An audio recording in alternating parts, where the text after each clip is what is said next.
Olá, esse é o episódio de número 19 do programa Conversas Libertárias, um programa que é feito em parceria com o canal Aqui Se Faz História e o canal do Laboratório de Pesquisa e Prática de Ensino de História da UERJ e o Núcleo de Estudo e Pesquisa sobre Anarquismo e Cultura Libertária, NEPAM. No programa de hoje, temos a imensa satisfação de receber o Cauã, que eu já conhecia boa parte ali dos trabalhos dele, que é um grande pesquisador, historiador e também militante do anarquismo, porém nós não nos conhecíamos pessoalmente, seja também através dessas chamadas virtuais agora, né? Bom, então na tentativa de estreitar o laço, Cauã aceitou o nosso convite, ele está aqui um pouquinho para falar um pouco sobre a trajetória dele e também da pesquisa dele. Então, Cauã, muito obrigado. E desde já gostaria que você se apresentasse, falasse um pouco sobre a sua trajetória, sua formação e também comentasse um pouco a sua aproximação em relação ao anarquismo. Muito obrigado, Cauã. Obrigado a vocês, olá a todas, todos e todes. É uma satisfação estar aqui, né? Já vieram muitas pessoas competentes, importantes para a história do anarquismo aqui. Agradecer a Ingrid, o Bruno, que são pesquisadores excelentes, muito importantes, né? Para essa nova geração de historiadores que mantém, né, a história do anarquismo aí acesa. Então, agradecer todo mundo aí. Eu tenho uma trajetória, né, enquanto já estudava anarquismo desde a adolescência, né, por causa do começo da militância, enfim, em grupos de estudo popular, tudo mais. Mas aí, né, eu tive aí uma guinada, fim da adolescência, com a política mais institucional, né, e aí voltei no meu segundo ano de graduação, né, no Unifesp, tanto por causa do movimento estudantil lá forte, quanto também por causa de uma aula da professora Edilene sobre o movimento operário, sobre anarquismo. Então, eu decidi, né, estudar o anarquismo de forma profissional, também aliando a praxis, enfim.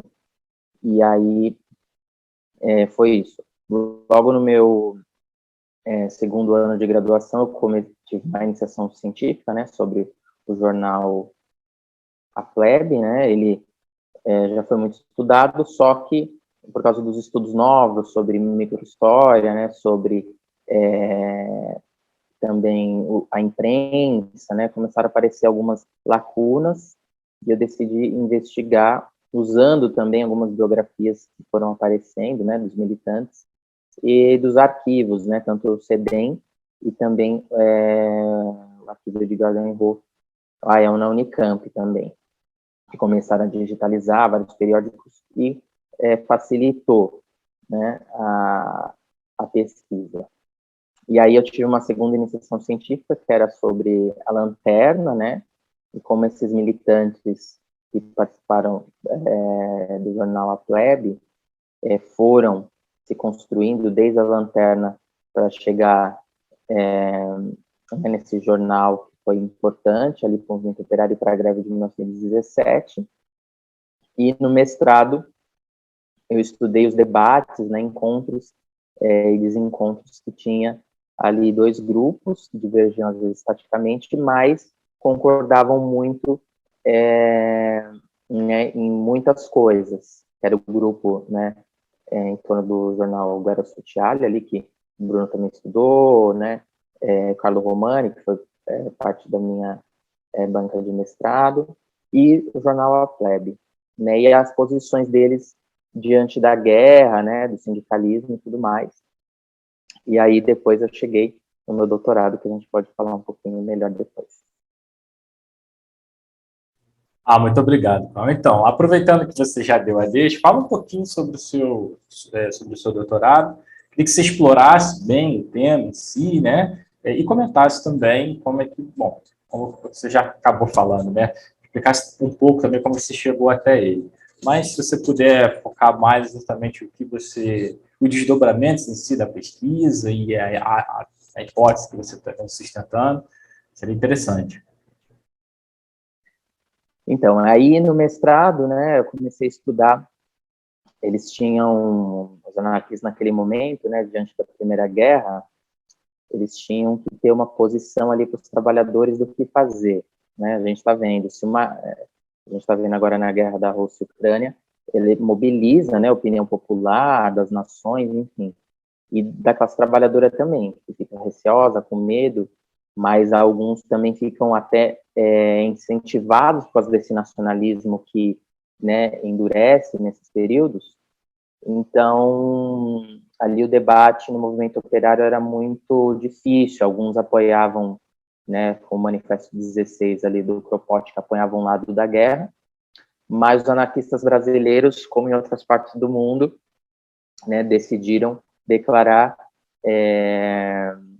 um antimilitarismo, não era neutralidade, não era um pacifismo pacífico, era um pacifismo da guerra, mas que declarava guerra à guerra, né, tentando enxergar ela como resultado ali da luta de classes, das dominações, também não só das lutas de classes, como os marxistas falavam, mas das dominações, né, Maria Lacerda de Moura depois falava sobre essa coisa da guerra e a questão da dominação masculina, né, do fascismo, quando depois, mas enfim, eles já estavam ensaiando ali mais ou menos isso, a coisa das raças, né, então tinha o debate também do racismo da Primeira Guerra como essa ideia, então eu comecei a ver essas conexões que tinham com esse tema, né, a Primeira Guerra do meu mestrado, com esses temas sobre nacionalismo, né, então qual era a posição dos anarquistas diante dos nacionalismos, né, e dos ideários de imaginações nacionais, que eram diferentes, dependendo do grupo, né, que estava ali mobilizando, do país, né, da política,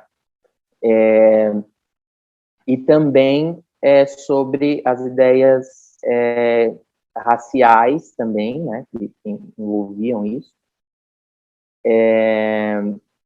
e também sobre o projeto deles internacionalista. Então, no meu doutorado, chama Pontos de Liberdade, né, internacionalismo e imaginários nacionais na construção do anarquismo do Brasil. Então, eu queria ver, assim, como eles foram construindo isso, não só no período da Primeira Guerra, que eu peguei no mestrado, mas, né, nesse período aí de construção do anarquismo, né, que vai desde o século XIX até ali na 3, 4 décadas do século XX. Então, eu trabalhei com isso, né, a questão do nacionalismo, a questão do internacionalismo, e como eles mediavam e costuravam isso para os trabalhadores no movimento operário.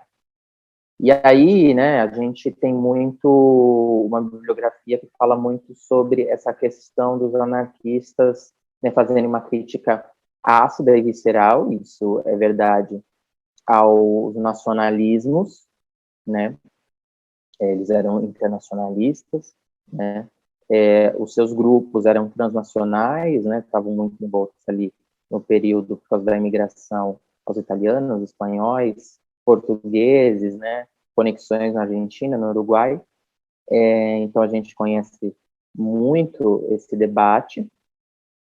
Também a gente conhece o debate, por exemplo, como eles mobilizavam algumas revoluções, Revolução Russa, Revolução Mexicana, para essa propaganda internacional e para mostrar que os trabalhadores eram irmãos, né, todos fazem parte ali da humanidade, mas também, né, eu percebi como eles também absorviam, né, alguns discursos, às vezes, por causa das redes imigrantes e tudo mais, etnocêntricas, sim, né, algumas posições, por vezes, também racistas, algumas dificuldades, né, de adentrar, né, aos movimentos de reivindicação brasileiro, com as tradições indígenas africanas,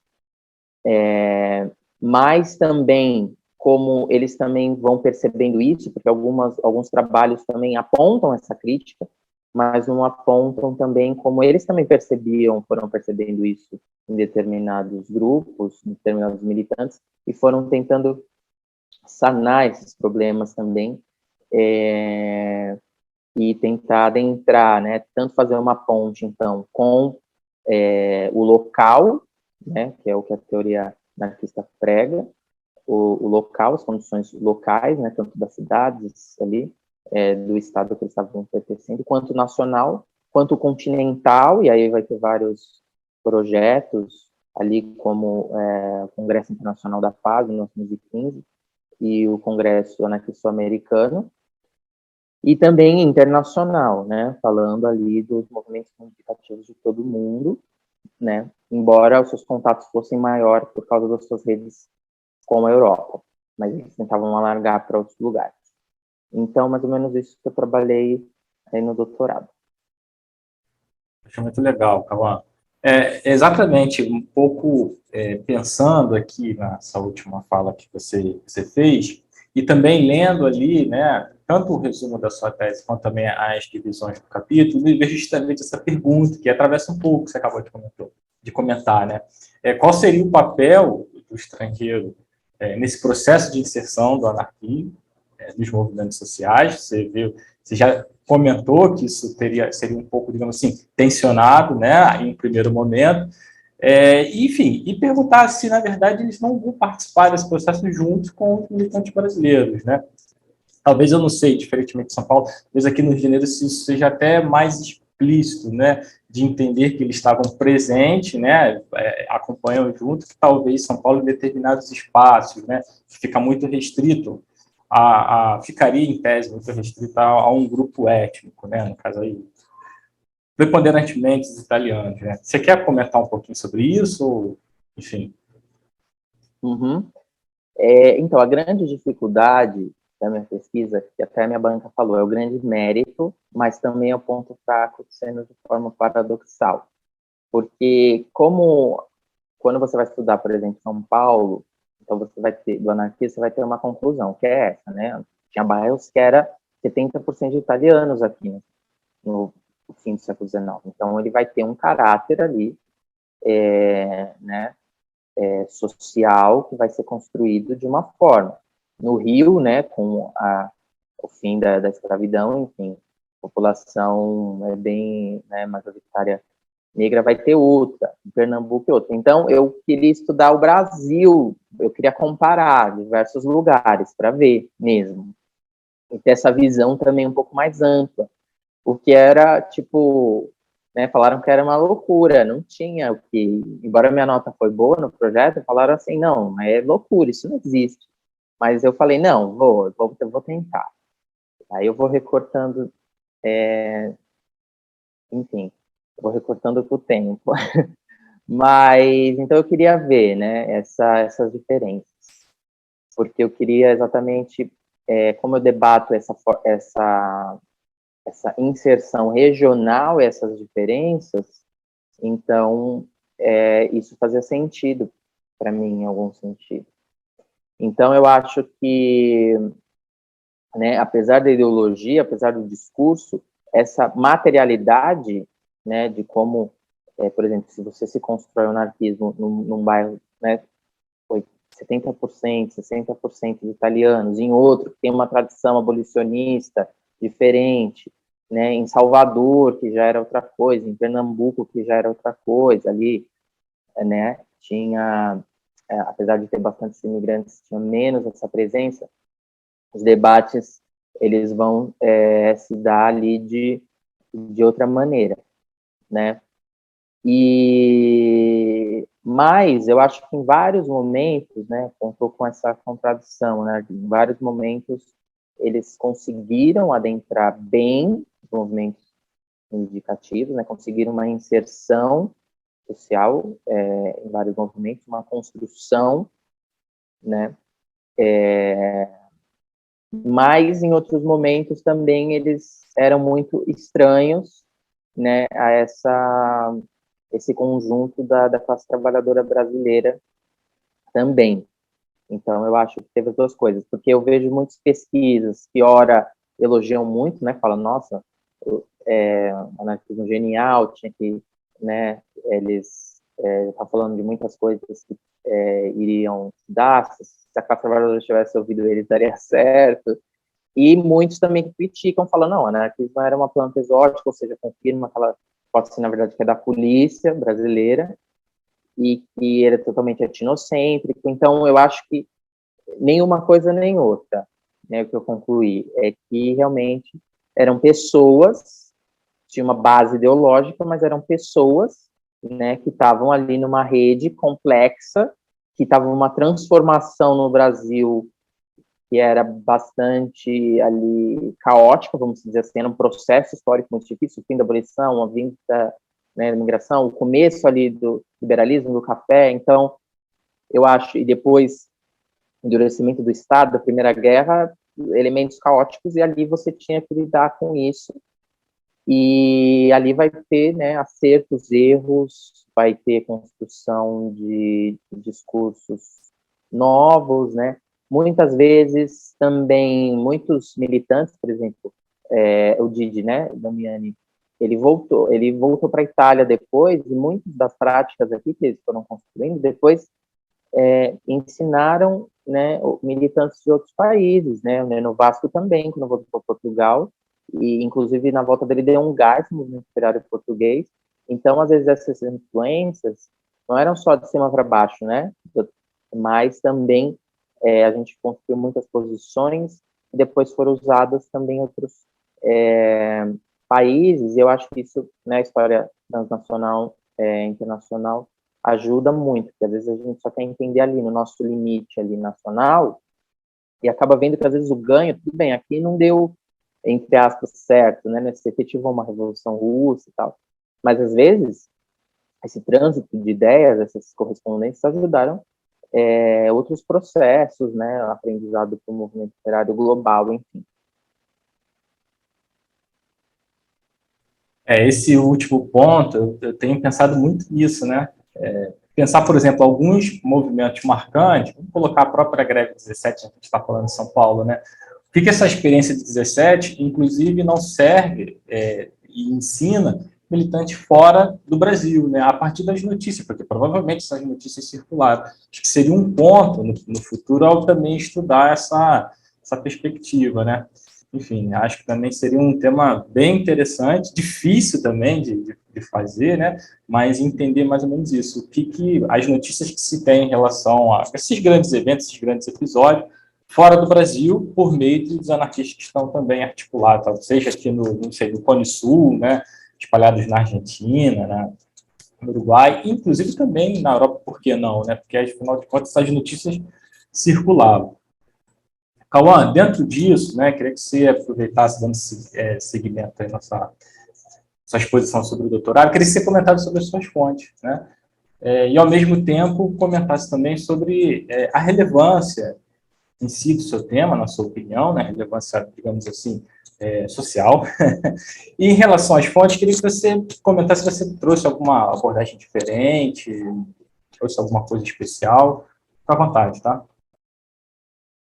As minhas fontes principais continuam sendo jornais, né, operários, ali onde se debatia, fazia política, né, então é um espaço que a gente tem, os historiadores, muito privilegiado, né, e ainda mais que estão sendo digitalizados aí, por vários arquivos, então conta com isso, mas eu também utilizo algumas cartas, né, atas dos congressos, igual esse, tanto o Internacional da Paz quanto o Congresso Anarquista Sul-Americano, tem as atas, as cartas, né, no arquivo SEDEM, aqui em São Paulo, digitalizado também a maioria, algumas não estão, eu fui lá pessoalmente pegar. Eu uso censos demográficos, né, porque essa coisa, né, é importante, para mim, embora, né, muito arbitrário ali naquela época esses censos, mas eu utilizo ali fazendo as perguntas corretas. E também eu utilizo, né, literatura. Alguns anarquistas se envolviam bastante com a literatura. Eu acho que a gente não pode recusar isso, que era importante também, era político também para eles, e fazer essa ponte também com a arte e com a intelectualidade. Então, né, tem aquela biografia, por exemplo, do Avelino Fósforo, né, muito boa, já antiga, mas ótima, né, que fala muito do circo ali dele, das peças de teatro, né, outras também, mas eu acho que fontes muito ricas, né, de visão ali de Brasil é do Lima Barreto, acho que é um anarquista muito importante, a gente que sai, inclusive, por a bolha, né, ele é considerado da literatura nacional e até internacional, ali, da Maria Lacerda também e de outros, então eu utilizo isso, né. Sobre a relevância da pesquisa, eu acho que o meu debate não está só na historiografia do anarquismo, ou do movimento operário agora, mas eu também tento alocar ele a um debate sobre os nacionalismos, né?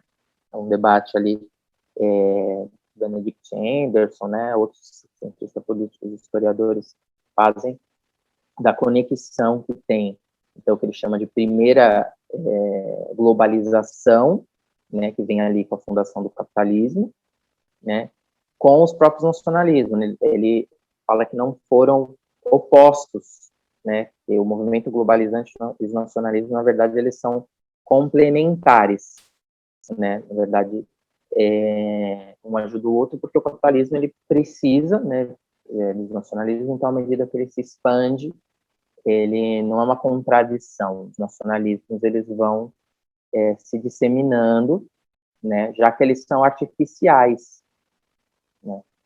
Eles não são resultado de pertencimentos, né, locais, igual sempre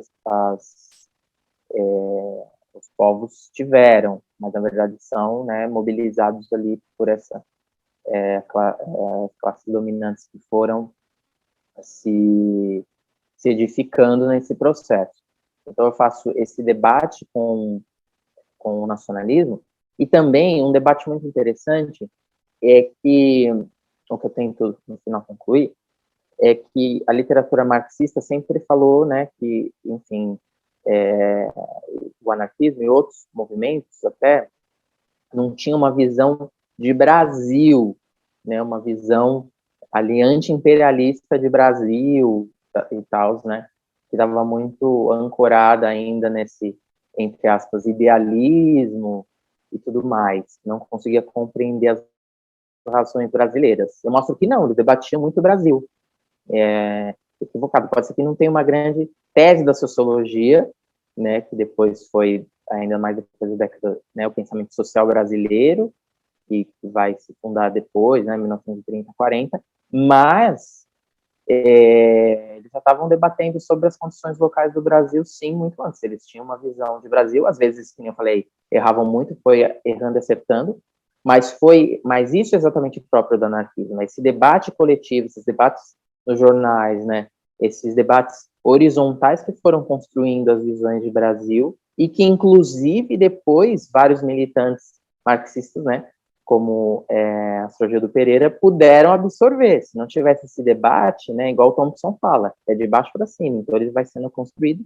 É muito fácil você pegar quando ele já está pronto, então não foi uma consciência do nada, né, que eles tiveram, mas é fruto dessa experiência, né, usando aí, e dessa praxis, enfim, desses erros e acertos, das greves, da repressão que eles foram constituindo, e que a gente pode ter uma visão anti-imperialista já tinha, né, como eu mostrei na época da Primeira Guerra, mas que pode ter depois, inclusive auxiliando o movimento antifascista global, né, na Segunda Guerra, etc., por causa dessa experiência. Então, eu acho que os debates que incorrem na minha tese são esses. E aí, portanto, eu vou fazer, dentro disso que você comentou, né, uma última pergunta sobre o seu doutorado. Na verdade, não é minha, é da Ingrid, né? E aí eu tenho outra para complementar. Ela está querendo saber se você encontrou vozes femininas, né, nesses debates que vão tratar sobre o nacionalismo. E também que eu queria saber se há uma proximidade com os debates nacionalistas também que estão emergentes ali na década de 1910 e 20, que boa parte surge e emerge dos discursos médios, né? Tanto as questões mais raciais, o Brasil é um país dado ao fracasso pelas questões raciais, mas depois isso se inverte, né? Na verdade, ele não é um país que é assim por ser racialmente já problematizado, né, problemático, digamos assim, mas por estar doente, né, por ser uma nação fraca, tal. Então necessitaria ali um desenvolvimento, uma ampliação melhor das questões da pauta da saúde e também da questões próprias educacionais que, enfim, faria com que a população brasileira melhorasse. Esses seriam as grandes tônicas, né? A divisão entre a questão racial e a questão ligada à ideia de estar doente, né? Bom, é isso. Existe isso, o debate em torno disso ou não? Então, primeiro, né? Então, sim, teve muitas militantes anarquistas importantes para esse debate, né? Tinha uma tradição ali, então, a Isa Ruth, né? Elvira Boni, a Maria Soares, Angelina Soares, todas elas foram muito importantes para esse debate de ser contra a guerra, mas declarar também que ela era uma guerra contra a classe trabalhadora e contra também a humanidade, né? E também essa questão, e tratar essa questão do gênero, né? Como os homens, essa capacidade destruidora, né, do patriarcado, encontra ali na Primeira Guerra uma questão, um ápice ali, que é ruim para todos, né? E para as crianças também, que elas faltavam muito, né? Trabalho infantil e tudo mais. Então, tem bastante, embora nos jornais, assim, na fase ali da greve, elas escreviam bastante, depois de 1910 você encontra muito, no começo é um movimento operário de fato muito masculino, você encontra pouca coisa mulher, mas aí eles vão sanando esse problema a partir ali de 1910, né, até 20, aí tem bastante coisa, e aí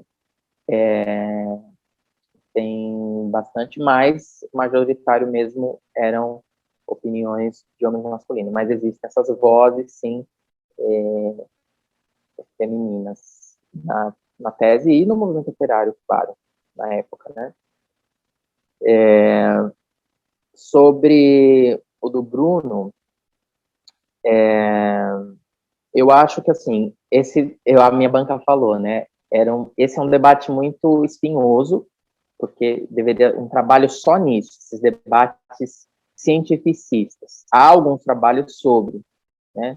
Muito bom, sobre esses debates científicos como os anarquistas encaram. Eu perpassei, né? Porque quando você fala de nacionalismo, eles debatiam raça, estava muito embutido, né?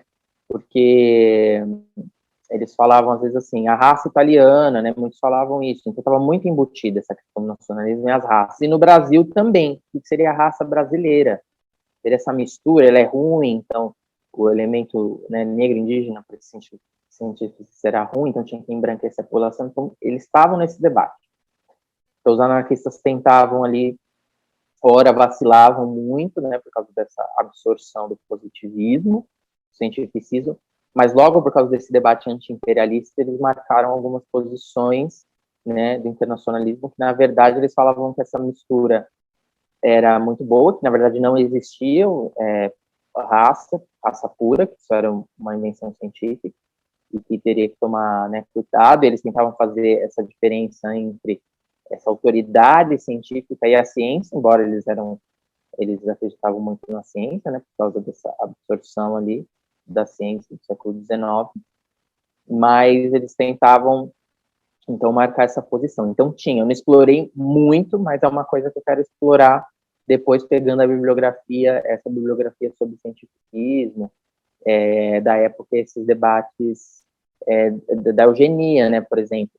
Eles foram muito, era engraçado, eles eram muito contra essas campanhas de eugenia contra a classe trabalhadora de maneira autoritária, embora eles absorviam algumas questões da eugenia no sentido, assim, né, por exemplo, o Oiticica falava muito da alimentação, ele era vegetariano, mas não era muito pela questão animal, né, como hoje o movimento vegano faz, mas era a questão, por exemplo, do melhor para a classe trabalhadora, saudável.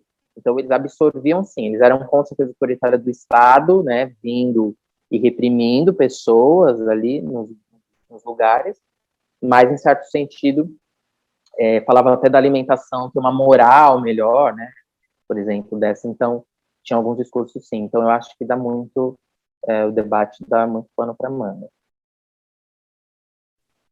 Sem dúvida, né? Não somente em relação à eugenia, que é um discurso heterogêneo, né? Porque existe eugenia positiva, negativa, são construções historiográficas, né?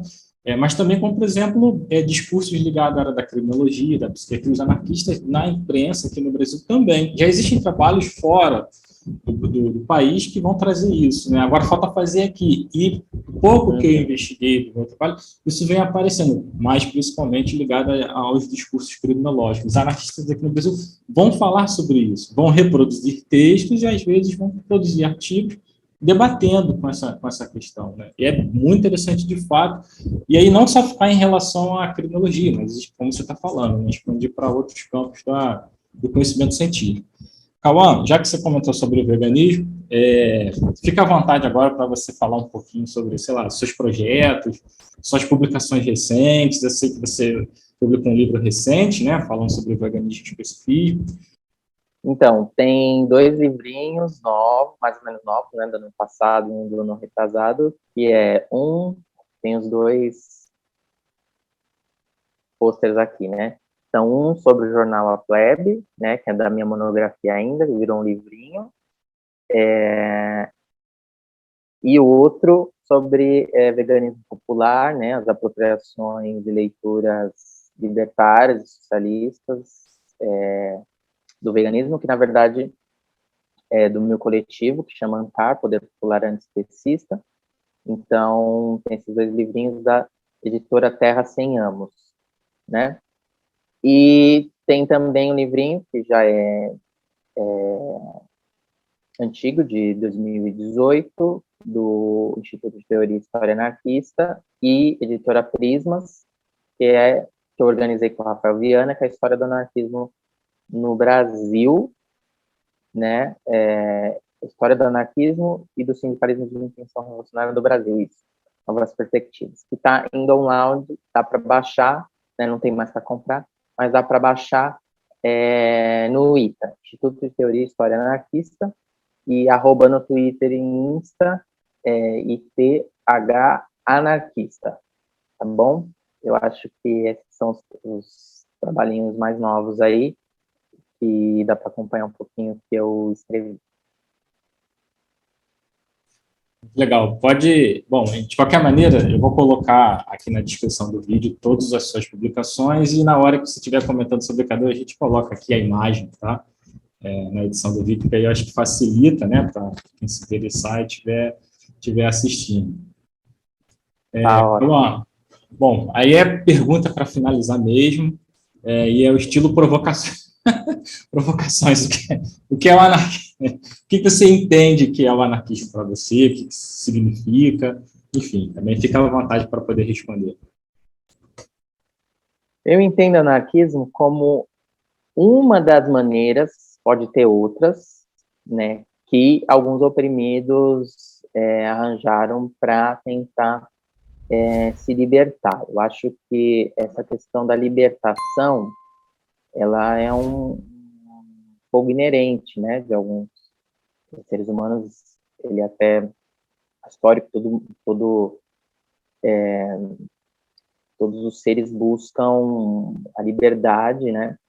E aí um grupo aí encontrou no anarquismo, nessa ideologia, uma forma de se libertar, mas também debatendo ali sobre a questão também sobre ser igual, né? E as coisas caminham juntos. São todos termos, tem a potencialidade de cada um, então o anarquismo faz muito esse debate sobre o indivíduo, mas que ele não anda só. Então, no coletivo, a gente pode potencializar a nossa liberdade, né? Isso é o anarquismo. Então, por isso que não pode existir anarcocapitalismo, essas coisas, porque ela anda contra, primeiro, né, um movimento que sai ali do anticapitalismo, é uma ideologia que é anticapitalista, mas também antidominações.